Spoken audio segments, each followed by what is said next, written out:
22 pasang kaki mengejar bola yang bergulir di lapangan hijau. Diiringi gegap gempita ribuan orang yang mengelilinginya. Diawasi jutaan mata di dunia lewat layar kaca dan dunia maya. Sepak bola adalah olahraga terbesar di dunia, berjalan beriringan dengan jumlah penduduk dunia yang kian fantastis.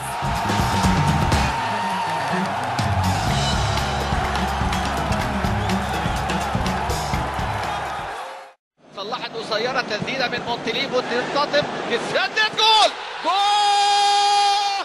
Assalamualaikum pemirsa Sanah Ensiklopedia Islam Dunia. Bila Anda penggemar sepak bola, pasti sedang seru-serunya nih. Habis menonton klub kesayangan Anda tadi pagi. Bagi jagoannya yang kalah, jangan bersedih hati. Bagi yang menang, tetap rendah hati tentunya. Nah, berbicara sepak bola, Hasanah memiliki sejumlah informasi menarik. Kita awali dengan sejarah perkembangannya. Menurut Bill Murray, pakar sejarah sepak bola, dalam bukunya The World Game, A History of Soccer, sepak bola sudah dimainkan sejak awal Masehi. Saat itu, orang-orang di era Mesir kuno sudah mengenal permainan membawa dan menendang bola yang dibuat dari buntalan kain linen. Sejarah Yunani purba juga mencatat ada sebuah permainan yang disebut episkuro, permainan menggunakan bola. Sepak bola juga disebut-sebut berasal dari daratan Cina. Dalam sebuah dokumen militer disebutkan, sejak 206 sebelum Masehi, pada masa pemerintahan dinasti Qin dan Han, orang-orang sudah memainkan permainan bola yang disebut suchu. Su mempunyai arti menerjang bola dengan kaki, sedangkan chu berarti bola dari kulit dan ada isinya. Mereka bermain bola yang terbuat dari kulit binatang dengan cara menendang dan menggiringnya ke sebuah jaring yang dibentangkan pada dua tiang. Jepang pun tidak mau ketinggalan. Sejak abad ke-8, konon masyarakatnya sudah mengenal permainan ini. Mereka menyebutnya sebagai kemari. Bolanya terbuat dari kulit kijang berisi udara. Dari permainan tradisional kuno, sepak bola mulai berkembang menjadi sepak bola modern yang kita kenal saat ini. Sepak bola modern mulai berkembang di Inggris dan menjadi sangat digemari. Sekitar tahun 217 Masehi, orang Inggris mulai memainkan sepak bola. Di beberapa kompetisi, permainan ini menimbulkan banyak kekerasan selama pertandingan. Sehingga Raja Edward III melarang olahraga ini pada tahun 1365. Raja James I dari Skotlandia juga mendukung larangan untuk memainkan sepak bola. Barulah pada tahun 1369, Raja Edward III membolehkan permainan ini. Adalah Richard Mulcaster yang mengadopsi permainan calcio dari Florence, mulai mengenalkannya di Inggris.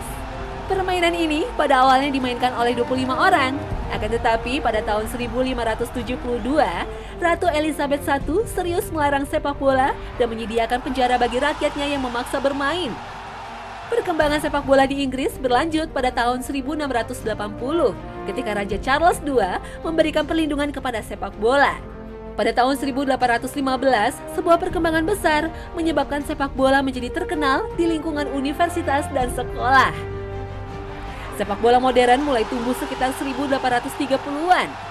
Olahraga ini dimainkan oleh para orang dewasa maupun anak-anak.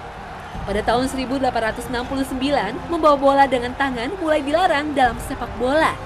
Selama tahun 1800-an, olahraga tersebut dibawa oleh pelaut, pedagang, dan tentara Inggris ke berbagai belahan dunia.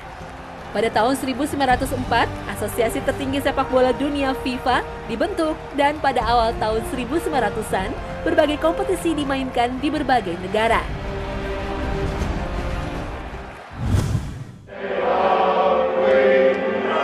Sepak bola akan kehilangan jati dirinya tanpa kehadiran supporter yang setia hadir di pinggir lapangan. Sepak bola yang digelar tanpa supporter ibarat sayur tanpa garam. Hambarnya hingga ke kerongkongan. Supporter atau penonton sepak bola hadir dalam berbagai macam jenis. Sebagian dari mereka hanya menonton dari layar kaca. Ada pula yang setia hadir ke pinggir lapangan demi memberikan dukungan bagi tim pujaannya. Bahkan ada yang terus mendukungnya dari kota ke kota hingga ke lintas negara. Selain dukungan kepada klub sepak bola, ada juga yang mengidolakan pemainnya. Tengoklah David Beckham misalnya. Atau Cristiano Ronaldo, hingga Lionel Messi. Setiap tampilan, gaya hidup hingga ranah pribadinya menjadi konsumsi penggemarnya. Sebagian besar penggemar pria memandang cara dia bermain, sementara penggemar wanita umumnya kepada tampilan fisik sang idola. Meskipun saat ini banyak fans wanita yang mulai melek sepak bola, mengagumi pemain murni karena keterampilan mengolah si kulit bundar di lapangan.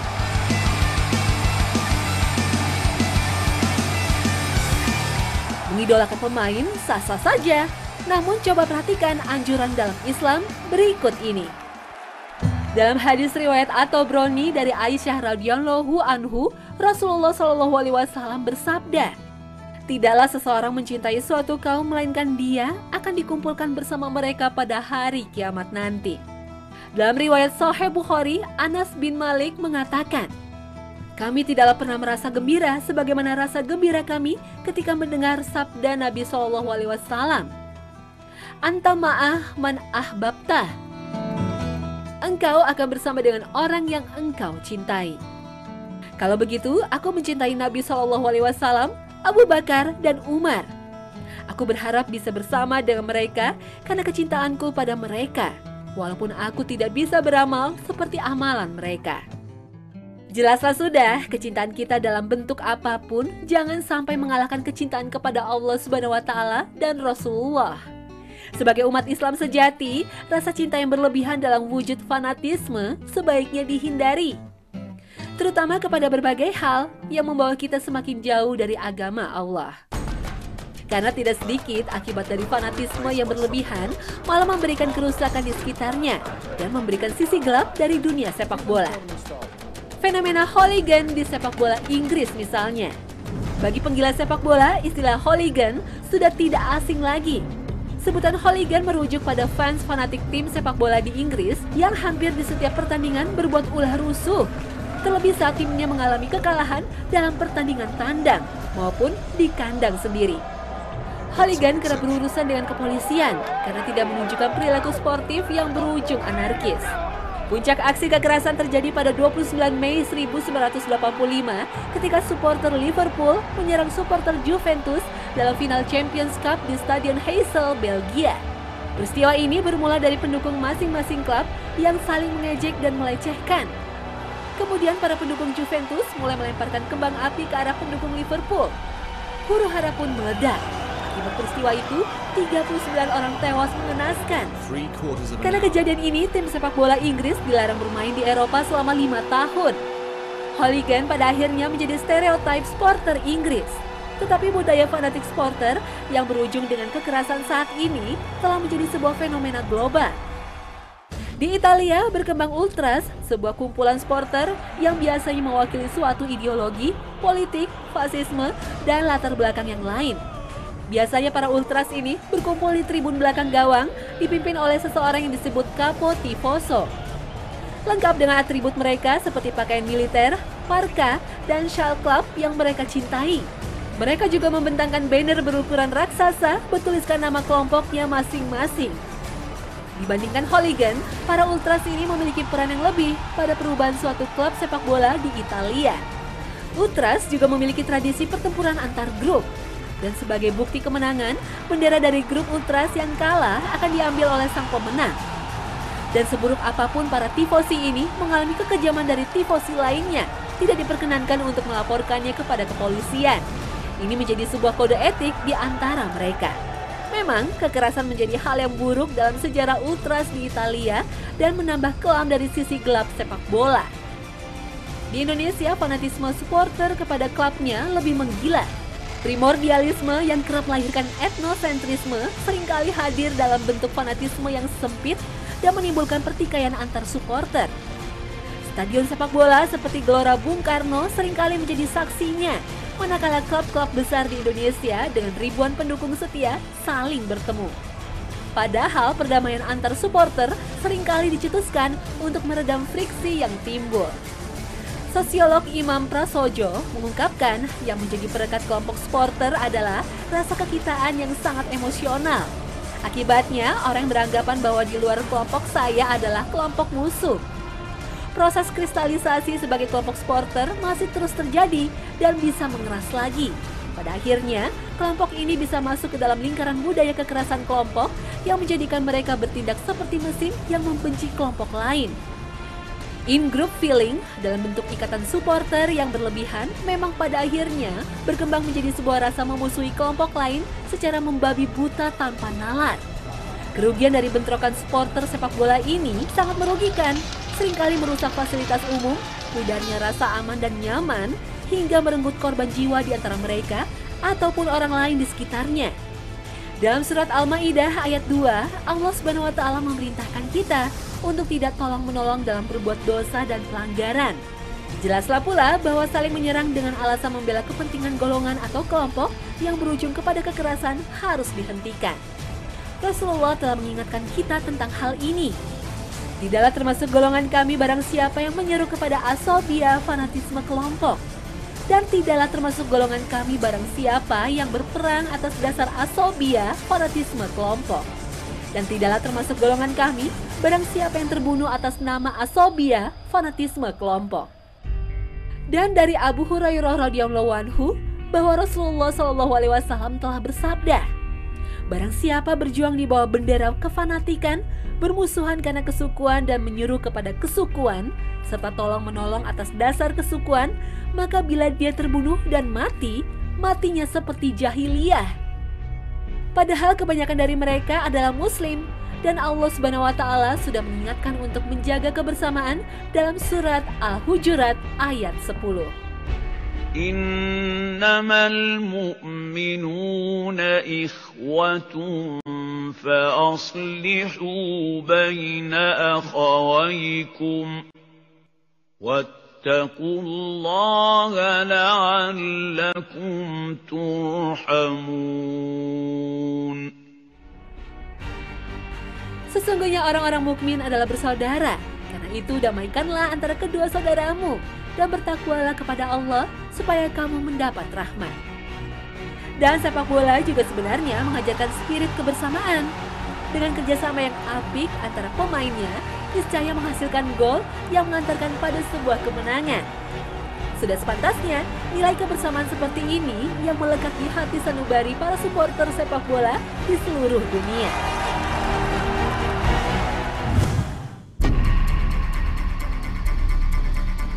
Sepak bola dan perjudian adalah sisi gelap lain yang begitu nampak dan sulit dipisahkan. Bagi para penjudi atau yang memiliki syahwat judinya tinggi, tidak seru nonton sepak bola tanpa taruhan. Meskipun terkadang jalannya pertandingan tidaklah begitu penting, tapi judinya yang mereka gilai. Perusahaan judi online pun menyeruak menjadi sponsor klub sepak bola. Dan beberapa klub sepak bola di Eropa membuka pintu lebar-lebar karena dapat mengeruk uang untuk memenuhi pundi-pundi mereka. Tengoklah klub seperti Real Madrid, AC Milan, Juventus, hingga Sevilla. Para klub besar ini menempelkan logo judi online di seragam mereka.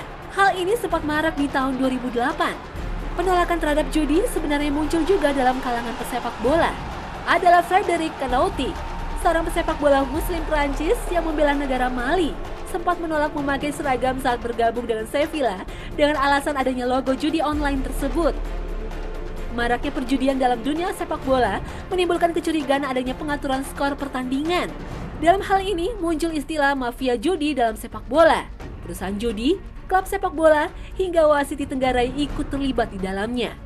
Meski terkadang pengaturan skor dirancang sebagai strategi untuk memenangkan kompetisi, hingga dahulu muncul istilah sepak bola gajah. Sebuah tim yang sudah lolos dalam babak kualifikasi bermain asal-asalan hingga menerima kekalahan sebagai upaya menghindari lawan yang kuat di babak selanjutnya. Di tanah air, judi sempat marak dilegalkan. Bagi yang besar di era tahun 80-an hingga 90-an, pasti mengenal istilah forecast dan SDSB. Pemerintah mempunyai gagasan menyelenggarakan forecast atau tebakan mengadopsi forecast Inggris yang berbasis kepada pertandingan sepak bola. Desember 1985, kupon berhadiah forecast sepak bola resmi diedarkan. Dan di tahun 1993 digantikan oleh SDSB atau sumbangan dana sosial berhadiah yang kemudian ditutup tahun 1994. Walaupun forecast dan SDSB sudah lama menghilang, perjudian dalam sepak bola seolah tiada habisnya. Bagi beberapa kelompok bisnis, judi dalam sepak bola sangat menggiurkan. Maka hasil pertandingan menjadi komoditas yang kuat untuk diintervensi dengan segala cara. Tak aneh, akhirnya timbul kecurigaan pengaruh kelompok bisnis perjudian menyusup ke wilayah asosiasi sepak bola. Apapun alasannya, sepak bola dan judi haruslah dipisahkan. Judi adalah benalu yang akan menggerogoti semangat sportivitas dalam sepak bola. Dan yang jelas, judi dan taruhan itu adalah dosa. Allah Subhanahu wa Ta'ala berfirman dalam surat Al-Maidah ayat 90.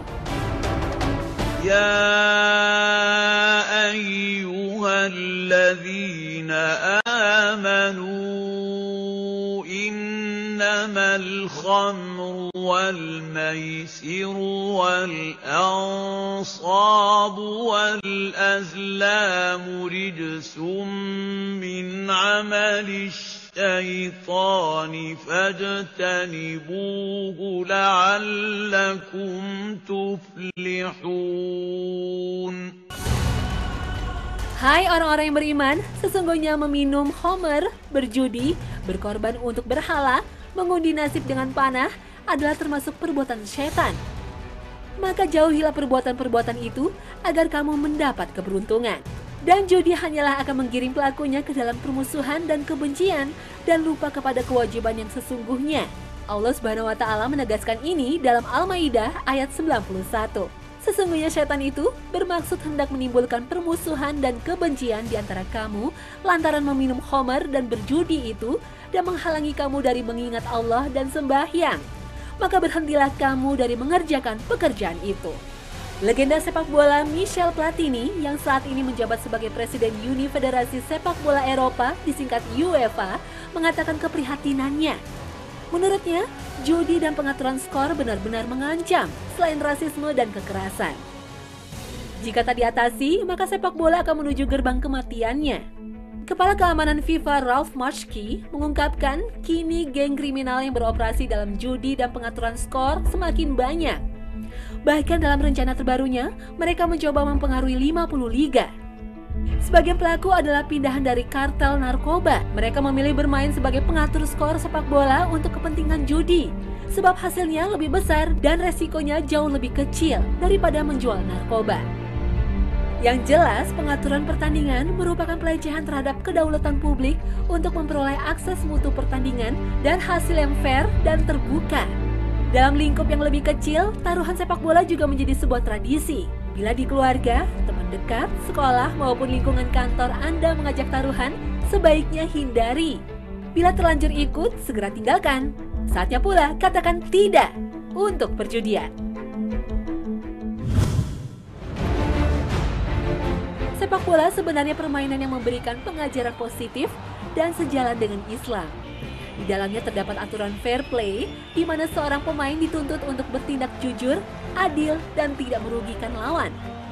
Dan Rasulullah pun menganjurkan kita untuk bersikap jujur dalam sebuah hadis muttafaqun alaih. Dari Ibnu Mas'ud radhiyallahu anhu, ia berkata, Rasulullah SAW bersabda, "Berlakulah jujur, karena sesungguhnya kejujuran itu menuntun kepada kebaikan, dan kebaikan itu mengantarkan ke surga." Seseorang senantiasa bersikap jujur dan benar-benar suka berlaku jujur hingga ia akan dicatat di sisi Allah sebagai orang yang sangat jujur. Janganlah berlaku dusta, karena sesungguhnya dusta itu menuntun kepada kejahatan, dan kejahatan itu mengantarkan ke neraka. Seseorang senantiasa berdusta dan benar-benar suka berdusta hingga ia akan dicatat di sisi Allah sebagai orang yang pendusta. Meski pada kenyataannya banyak tindakan yang mencederai fair play itu sendiri demi meraih kemenangan. Lapangan hijau menjadi arena teatrikal dan mengubah seorang atlet menjadi aktor dadakan. Berpura-pura jatuh terkena tackle lawan hingga diving atau terjun bebas di kotak penalti berharap hadiah tendangan 12 pas menjadi suguhan yang mewarnai arena sepak bola. Di sini seorang munafik bisa menjadi pahlawan. Meski resikonya bila ketahuan, ganjaran kartu merah diusir keluar lapangan hingga cibiran supporter dan sorotan media. Adalah Diego Armando Maradona. 22 Juni 1986 di menit ke-51 mencetak sebuah gol yang sangat kontroversial. Dengan tangannya membawa Argentina menjuarai Piala Dunia mengalahkan seterunya Inggris. Gol tersebut dikenal sebagai gol tangan Tuhan. 19 tahun dari peristiwa itu barulah Maradona mengakuinya. Dan hingga saat ini, trik licik di seputar sepak bola seolah menjadi bumbu yang menarik saat laga mulai digulirkan. Penonton menjadi lebih permisif, Meskipun tindakan curang ini telah mencoreng fair play yang benderanya lebar-lebar diusung ke tengah lapangan saat pertandingan akan segera dimulai. Sesungguhnya Rasulullah telah memberikan contoh yang baik dalam hal sportivitas olahraga. Dari Anas bin Malik ia berkata, "Adlaba, untanya Rasulullah adalah unta yang tidak dapat dikalahkan larinya." Kemudian datang seorang Arab Badui yang berada di atas untanya lalu mengalahkan. Maka kejadian ini seolah-olah menyulitkan para sahabat Nabi. Akan tetapi Rasulullah memanfaatkan momentum ini untuk mengajarkan kepada mereka tentang sportivitas sebagai ruh dalam olahraga dan memberikan kepada mereka suatu pelajaran bahwa menduduki posisi tertinggi di dunia tidak akan abadi bagi siapapun juga. Kemudian beliau bersabda, "Sesungguhnya menjadi suatu yang hak bagi Allah bahwa tidak ada sesuatu yang diangkat oleh Allah dari urusan dunia kecuali akan dijatuhkan olehnya." Bila kita memandang dengan jernih, sebenarnya sepak bola boleh saja dilakukan. Dalam Islam pun tidak ada larangan untuk aktivitas olahraga yang dapat mencegah penyakit kardiovaskular ini. Yang penting dalam bermain bola, seorang muslim harus bisa menjaga auratnya, pusar hingga lutut. Bermain dan menonton bola tidak disertai taruhan dan tetap mengingat waktu sholat. Mengutip perkataan Umar bin Khattab radhiyallahu anhu, "Sesungguhnya di antara perkara terpenting bagi kalian adalah sholat. Barang siapa menjaga sholat, berarti dia telah menjaga agamanya. Barang siapa yang menyia-nyiakannya, maka untuk amalan lainnya akan lebih disia-siakan lagi. Tidak ada bagian dalam Islam bagi orang yang meninggalkan sholat." Jadi intinya, sepak bola untuk menjaga kebugaran sangat baik dilakukan. Namun jangan sampai terlena hingga melupakan kewajiban beribadah dan melunturkan rasa cinta kita kepada Allah Subhanahu wa Ta'ala.